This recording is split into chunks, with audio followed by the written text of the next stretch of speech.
ఈరోజు టమాటా చారు సింపుల్గా చేసుకోవటం ఎలా. ఒక 2 పచ్చిమిర్చి, కొంచెం చింతపండు, ఒక్క టమాటా 3 కట్ చేసి పక్కన పెట్టుకొని కడాయి కానీ చిన్న గిన్నె కానీ పెట్టుకొని స్టవ్ మీద వేడెక్కిన తర్వాత కొంచెం నూనె వేసుకొని, కొంచెం నూనె వేడెక్కిన తర్వాత ఆవాలు చిటపటలాడిన తర్వాత జీలకర్ర వేసుకొని పచ్చిమిర్చి, కరివేపాకు వేసి కొంచెం వేగిన తర్వాత టమాటా ముక్కలు, చింతపండు వేసి ఇలా గుజ్జుగా అయ్యే వరకు వేయించుకోవాలి. కొంచెం గుజ్జుగా అయ్యేటప్పుడు కొన్ని వాటర్ పోసుకుంటే మళ్ళీ వేడికి చక్కగా ఉడికిపోతుంది.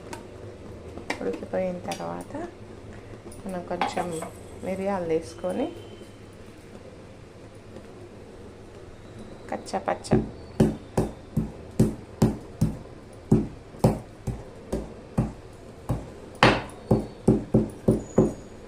దంచుకొని ఈ పొడిని చారులో వేసుకోవాలి. వేసుకుంటే చిన్న ఘాటు టేస్ట్ బాగుంటుంది. ఇప్పుడు కాస్త మగ్గింది కదా, చక్కగా కావాల్సినన్ని వాటర్ వేసుకొని సాల్ట్ కూడా యాడ్ చేద్దాం.